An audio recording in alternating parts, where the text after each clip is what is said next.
Wellness, beautiful beings. Welcome to my channel, Notes of Nadja Rashida. And let's just get into it. It is a little bit late, but not too incredibly late. Um, yeah, I hope everyone has had a good weekend. I know this is the eve of the selection. Oh, whoops, I mean the election. Okay, so today's topic is healing. Is your love based on trying to heal your childhood attachment wounds? Now, what does this mean? I know I made a video or uploaded a message a little bit ago about how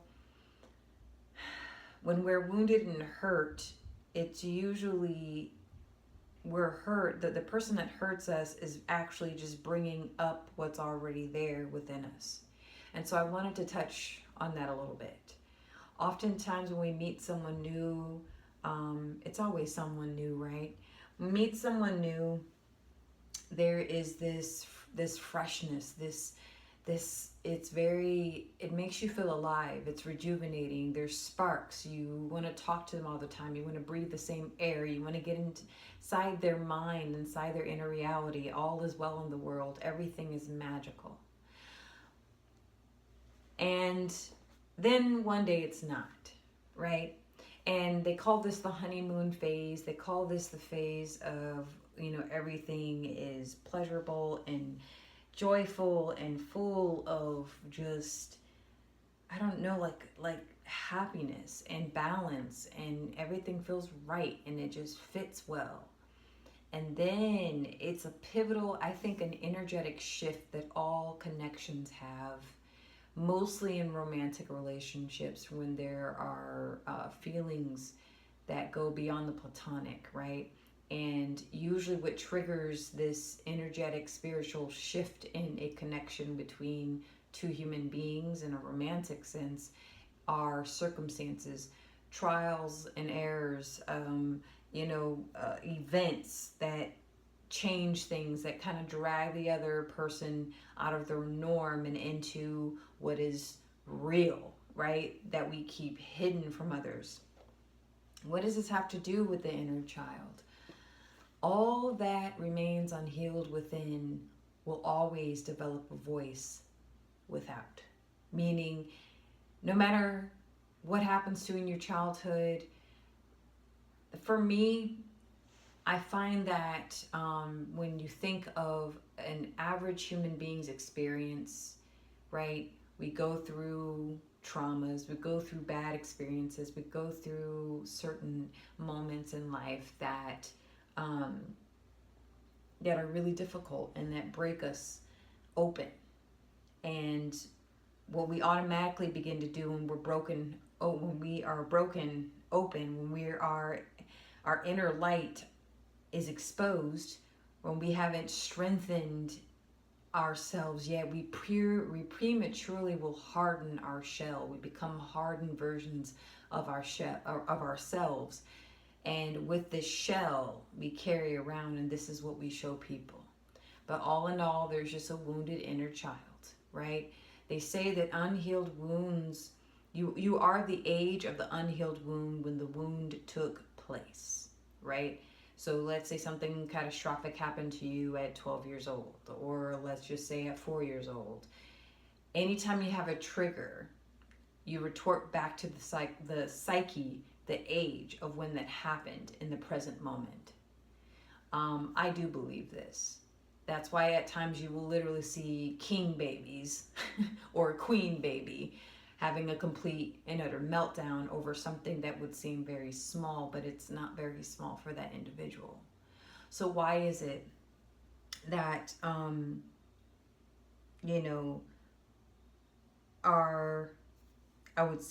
healing is triggered through how we attach ourselves to other people?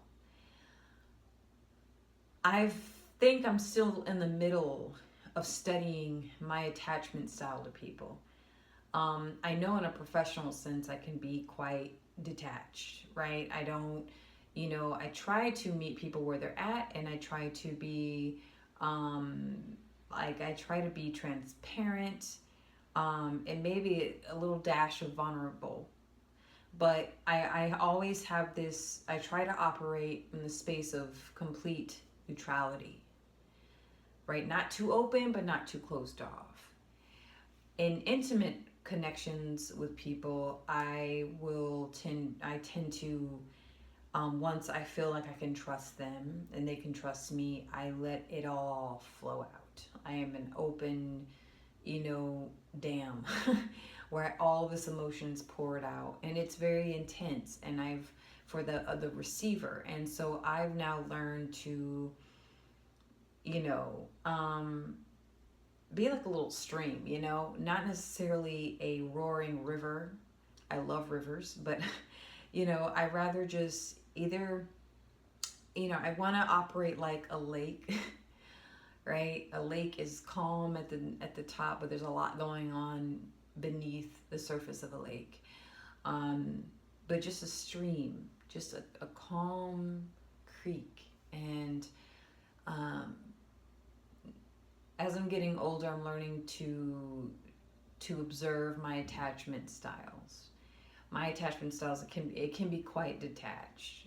I used to get very attached to people, and then it would hurt and wound me so and trigger my inner child so much. But I will say, as I'm getting older, what's kind of sad is that when unhealed things are triggered and they're not healed correctly, you don't process the experience correctly, you don't give yourself enough space and time, you don't give yourself a place, you don't create the safe space for yourself to process very difficult experiences, it calcifies.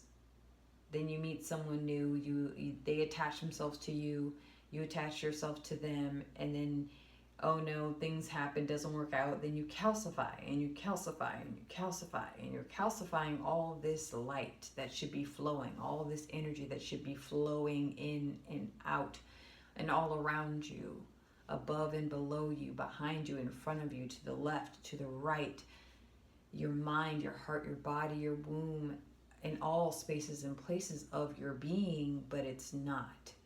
It causes stagnation. Stagnation can become calcified. When it's calcified in your energy bodies, it causes dis-ease or imbalance within the physical form, or in some monetary, it'll show up in your finances, it'll show up in your, in your material world. Most certainly your emotional and mental faculties.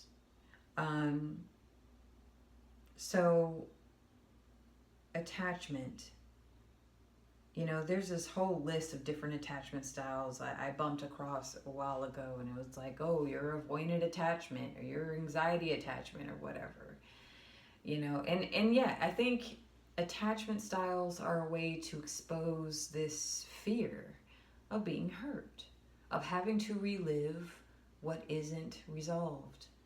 And that is a key element of healing. It's that fear of being hurt again that will determine how you attach yourself to others and how you allow others to attach to you. And are we truly healed when we have this fear of, oh, I don't want to be hurt again, so let me be smarter about this. Let me think brighter about this. Let me, give time and space for something to breathe so this doesn't happen again. Have you really learned the lesson that you needed to learn?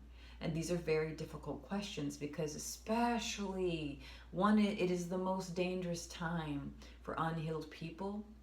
The most dangerous time for unhealed people is when you are attracted to the love of your life, when you're attracted to that person that gives you the love that you need, but you don't, deep inside you don't believe that you deserve. It's very dangerous to be attracted to love so pure and or maybe not so pure, but you're wounded, but you don't, when you're trying to love from a broken, fragmented place, is it truly love? I know I'm saying a lot here. I won't keep you long because I have to wrap up my evening, but I don't know. I am asking myself personal questions now. Is like, well, after all I've experienced in my 35 years on this planet, and I'll be 36 in a couple of weeks,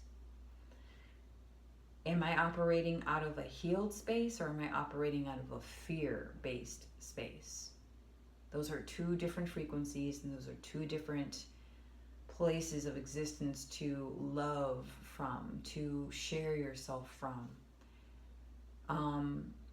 It's one thing to be open, loving, and vulnerable. It's another thing to be hurt and closed off and fearful. And it's a whole nother way to love. When you're experienced, you gain wisdom and discernment.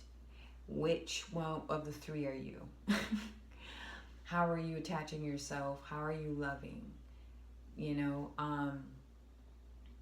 and that's kind of where I'm at. And I think I'm kind of, and it's a spectrum, right? You can have completely open and free of limitations, and you've healed all that's fragmented in you, and you're completely open and ready, and love just flows through you and around you.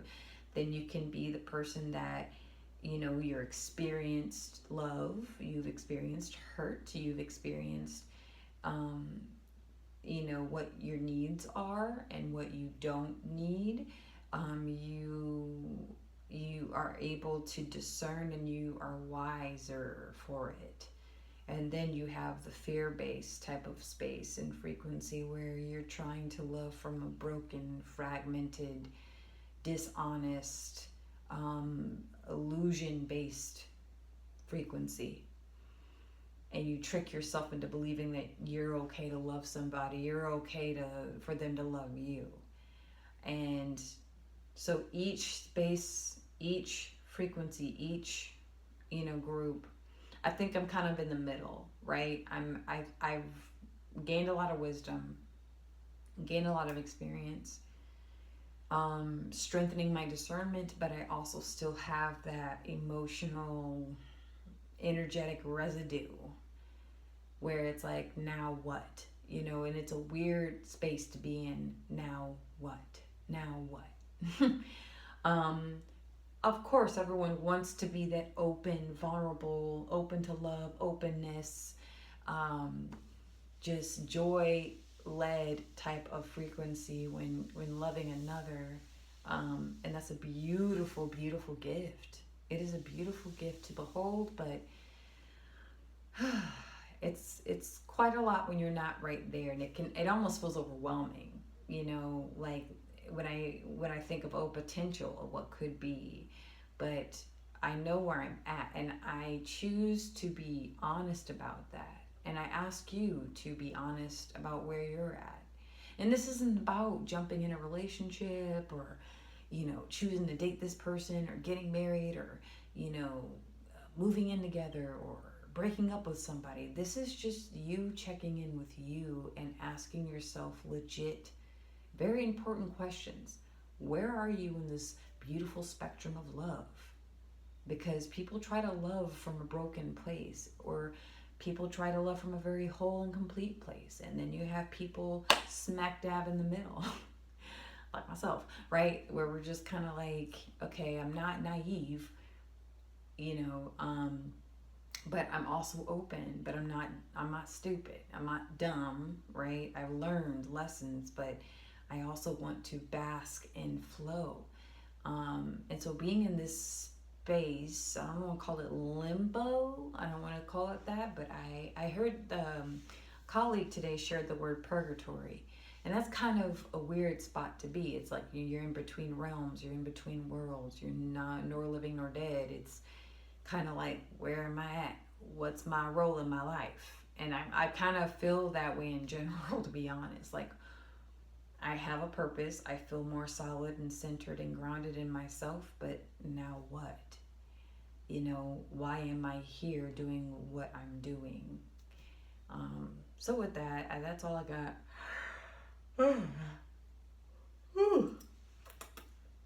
Yeah, that's all I got for you.